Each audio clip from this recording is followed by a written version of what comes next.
This video is about how I redid the upstairs apartment in our house. It's like a mother-in-law suite.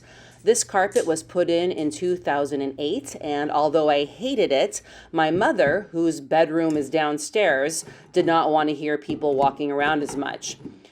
After we took the carpet out and we gave it all away on Facebook Marketplace, surprisingly, we took all of the staples out, and then we found this list for some really nice oak. So we purchased this from a guy on Craigslist. We went and picked it up, and it was beautiful wood. We let it sit outside in the living room for about a week to get it the same moisture as inside the house. That was the rolled up carpet that you saw. Interestingly, some of the carpet went to a guy who used it for a game. He puts the carpet on top of a table and they do some sort of game that's from the UK. Anyway, he was very happy with the carpets. So now you can see that it's interesting that the flooring doesn't all look the same, and that was done on purpose.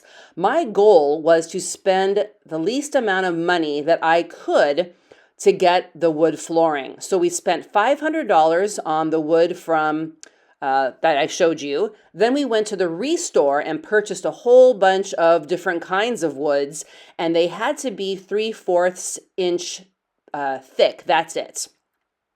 So I also had an idea that I wanted to start on the left-hand side of the Murphy bed, which you see, as a darker color. And then it would get a little bit lighter and lighter. And then here you can see it's a lot lighter. Now you'll also see there are some of the pieces that aren't as light as other, but this whole apartment, I did all the trim work myself. And when I did it, I said, if it looks like nothing really matches, then that kind of looks like it matches. And so that's my whole theory on life. I'm not a perfectionist at all. So you can see my husband and I, we put all of the flooring in. It's very simple. We rented a staple gun, and it was about $65. This is pine flooring that I also got at the Restore in 2008. It was from an office that had it on its walls, and the pine was beveled. So I took all of the beveling off of it, so it all became straight. And I put that in at the time, the living room. So now I want this to be the living room, and this big window of the 3 is going to be turned into a door, and we're putting a deck out the back so that the renter can go through the back deck to go outside rather than what she uses now, which is going down the main stairway that was built originally. So we have our private garage. Now, this sofa was just from a previous renter, so that's how it looks. Now, this is a hidden door, which I thought I would show you because it's really cool. I purchased it from a guy down in California back in 2008. You open it, and voila, we've got IKEA. That's right.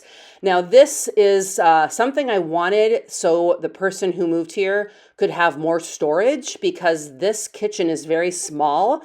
Because when I planned this whole area, I didn't care about cooking. So I was like, if I can microwave something, that's all I care about, and running water. So that's why it's so small. If I showed you the bathroom, which I'm not showing you right now, it's huge. It's bigger than this kitchen because I like taking bathtub, time, and I love bathrooms. Anyway, so this was from IKEA, and so was the refrigerator. We chose the refrigerator because it was tall and thin, so it could fit better in this little space. Now, this was an old TV cabinet, and that's where you would put your DVDs or whatever. And I thought it would be really good to put oils in there or something like that. I got the wood piece for about $15 at our local Value Village. Also, this refrigerator has a little Lazy Susan that you can purchase. So yeah, we redid the whole apartment, and now we have a new renter. I'm very pleased. Subscribe if you haven't.